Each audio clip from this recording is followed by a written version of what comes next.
Gothic revival. The Greek revival is when you're coming up this doorpost, how it struts off to the left, then goes back up. And the Gothic revival is on this archway, how it's turning. This house was built by Mr. Amzi Love for his wife, who he was going to soon marry, and he did not want to go too far from home, so his home is only 2 doors. His papa died, so he wanted to be close to his mama. Good son. So he surprised her, his bride-to-be, my great-great-grandmother, with this house. I'm the first male to live in this house in 100 years of the family. It's always been occupied by women. It's never been out of the family. All the lace, all the netting, all the knitting, all the crocheting, all the needlepoint, all the petty point, tatting. What else can one do with a needle? But it was all done by the 5 daughters that were born in this house. And of all those girls, it was only the youngest child, my great-grandmother, to have children. Thank you so much for coming. You're welcome. And thank you for visiting our home, the Amzi Love home. It's been in my husband's family since 1848 with original furnishings. But we also have a bed and breakfast next door. It was built in 1833. And you know, this town was only established in 1821. So we're in some of the oldest architecture in Columbus, and we're really proud of it. My husband is the last house on pilgrimage in the hands of the original owner with the original furnishings. Well, that's awesome. That's really just Well, great. it's one of the favorites on pilgrimage because people know it's his story of his family, and he knows his family very well. He is a very great historian himself. Well, he does a good job about telling about it too, and he dresses the part.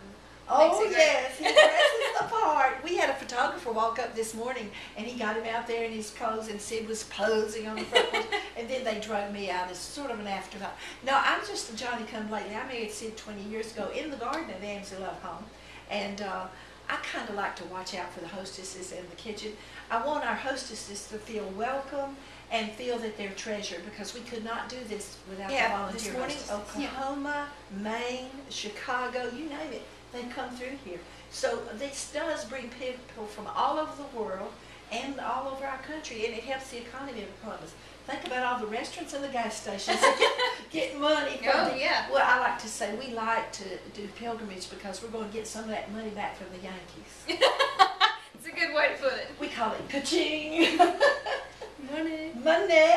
Well, I hope you'll continue to go through the house and meet our guests from other states, and if you have any questions, just ask me. And I am so proud of you and what you do. You're a great role model for young people. Thank you. Thank you, Abby. This is Edith Wallace.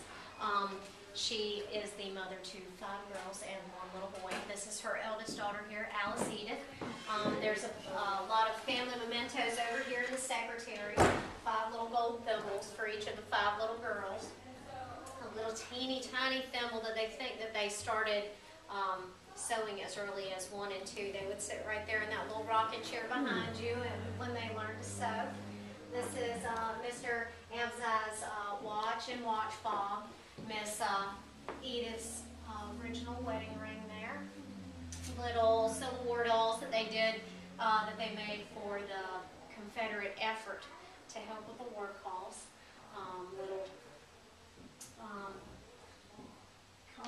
There you go, calling cards.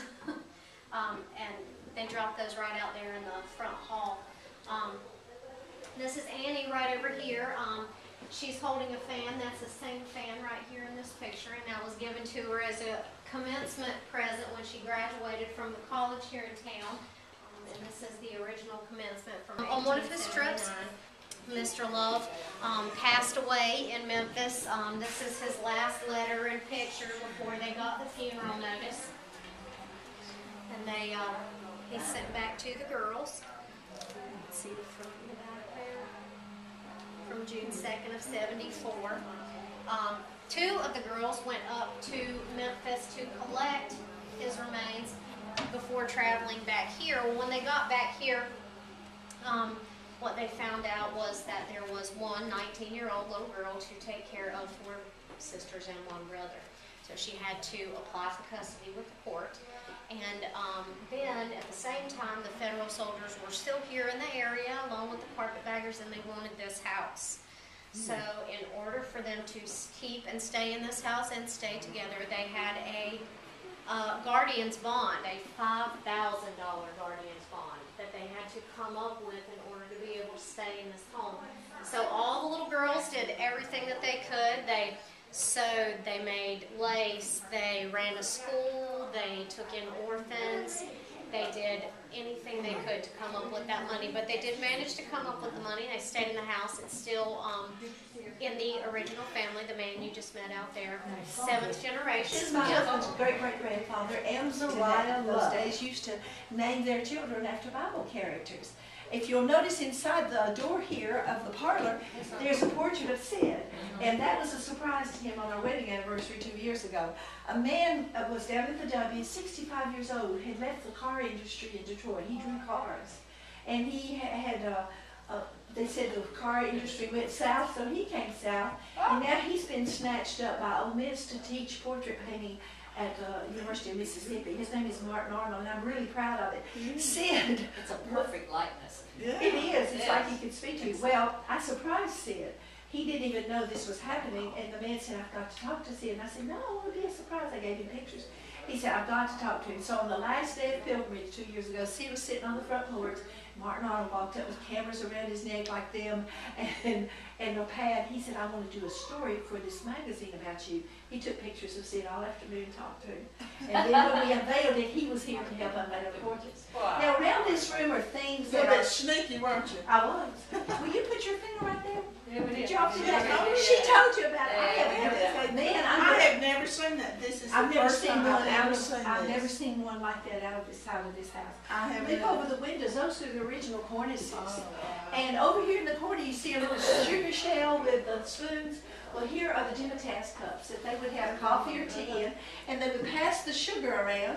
And he has those spoons on it, and they take their spoon, get their sugar, and stir it and put it on their saucer. Over here is also one of the oldest pieces in the house. This came from the Isle of Skye, right here. This white one down here. That's from Sid's earliest ancestors. They came from the Isle of Skye to Chester County, South Carolina, and then they got in wagons and came over to the frontier, which was called Columbus, Mississippi. Columbus was established in 1821. This house was built in 1848, but the house next door was built in 1833. I bought it almost 20 years ago, and Sid restored it and won a Mississippi Heritage Trust Award for appropriate rehabilitation. So you girls, the next time you come to Columbus, stay in a big room. Where y'all staying? A big room? Fairfield. Good. These motels are great, but if you want to skip the spirit of the South, come and see us. Now, the kitchen used to be detached, but then they brought the kitchen back, but when they needed something from the kitchen, they would ring the bell. Well, thank you all for doing that. Kind of a heavy paper mache. It's good that you asked that because the decorator came here from Chicago and she did sketches of all our furniture and the cornices. I'm sure there's an Amzi Love collection somewhere in the world. Well, we saw some in another house. And Yeah, I couldn't figure out what they were. couldn't tell. She told us it's really a very heavy paper mache. Isn't that wonderful? Yeah, Now, they had to do molds to. Oh, yeah. I am about to ring a big bell.